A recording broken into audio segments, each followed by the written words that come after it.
Break के बाद एक बार फिर से आपका इस्तकबाल करते हैं। तो आज 5वें मरहले के तहत वोट डाले जा रहे हैं। 12 जिलों में आज वोटिंग हो रही है, जिसमें 61 सीटें हैं। इन जिलों में जैसा कि कुछ देर पहले मैंने कहा था कि कई हाई प्रोफाइल सीट्स हैं, क्योंकि 50 से ज्यादा अरकान असेंबली की किस्मत का फैसला आज ईवीएम में बंद कर रहे हैं। तो वहीं आधा दर्जन से ज्यादा मिनिस्टर भी 5वें मरहले के तहत चुनावी मैदान में हैं। कई सीटें जो हैं भारतीय जनता पार्टी के लिए कांटे की तरह इस वक्त नजर आ रही हैं। सीट वाइज हम बातचीत करेंगे, क्योंकि हमारे साथ पॉलिटिकल एनालिस्ट मौजूद हैं। फरमान नकवी साहब, आप लॉयर भी हैं और लॉ एंड ऑर्डर की सूरत हाल से और साथ ही चुनाव नुक्ते नज़र से, कानूनी नुक्ते नज़र को से ये किस तरीके से देखते हैं उत्तर प्रदेश के पूरे चुनाव को, और क्या कुछ बदलाव हुआ है, उनका नजरिया क्या कुछ कहता है, हम बातचीत करेंगे। कुछ देर पहले हमारे साथ स्पोक्स पर्सन भी मौजूद थे।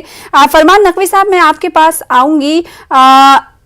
चूंकि आपने भारतीय जनता पार्टी के स्पोक्स पर्सन की बात सुनी, आपने कांग्रेस के स्पोक्स पर्सन की बात सुनी, बातचीत होती है तो मुद्दों के साथ बातचीत होती है, अटैकिंग मूड में बातचीत नहीं होती है। आपने कुछ देर पहले ये कहा कि घबराहट दिख रही है, ये चीज बहुत सारे लोग कह रहे हैं। ऐसा चुनावी जो जानकार हैं ये क्यों कह रहे हैं ऐसा? ये बेसिकली देखिए, घबराहट तो साफ जाहिर है, ये तो छोटे मोटे स्पोक्स पर्सन हैं। बड़े बड़े जो इनके लीडर्स हैं, उनकी आवाज, उनकी बातचीत, उनकी लैंग्वेज जो है वो बदल गई है। क्यों बदल गई? जो कॉन्फिडेंस पहले था वो कॉन्फिडेंस इस वक्त नहीं है इनकी पार्टी के बड़े लीडरान के पास।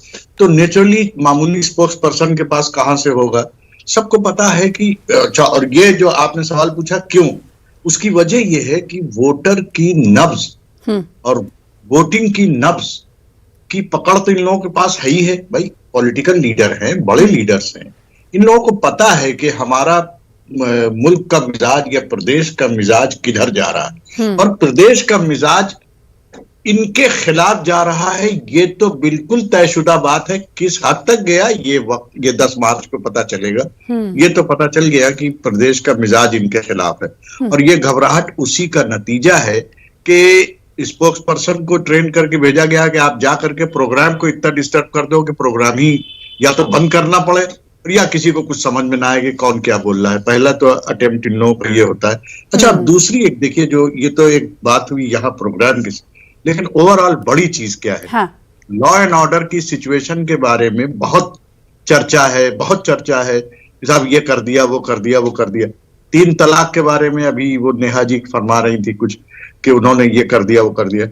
3 तलाक के लिए आपने बहुत बड़ा कानून ले आया आपके हिसाब से, जबकि वो कानून की वो कानून भी बिल्कुल एकदम लचर कानून है। वो अपनी जगह है, वो अपनी जगह। आप सवाल ये है कि जिन औरतों को आप प्रोटेक्ट करने के नाम पे इस कानून की बात कर रहे हैं, ये पार्टी कर रही है, वही उन औरतों का हिजाब छीनने के लिए वहां पे लड़ाई लड़ रही है कर्नाटक में। वही लड़ाई ये प्रोजेक्ट करके यहां ले आते हैं।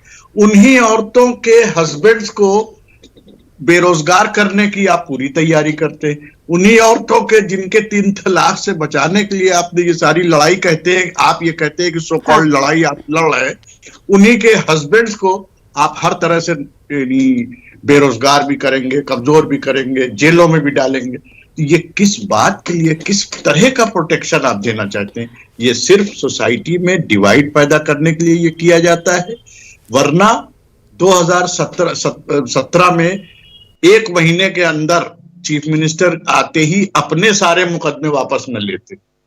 ये क्या लॉ एंड ऑर्डर का मतलब? ये या तो क्रिमिनल को ठोक दो तो कानून के पासदारी हो गई, कानून मेंटेन हो गया कि वो आदमी तो मर ही गया, आपका तो कुछ बचा नहीं, या मुकदमा ही खत्म कर लो, अपने वक्त मुकदमे को वापस ले लो तो मुकदमे कम हो गए।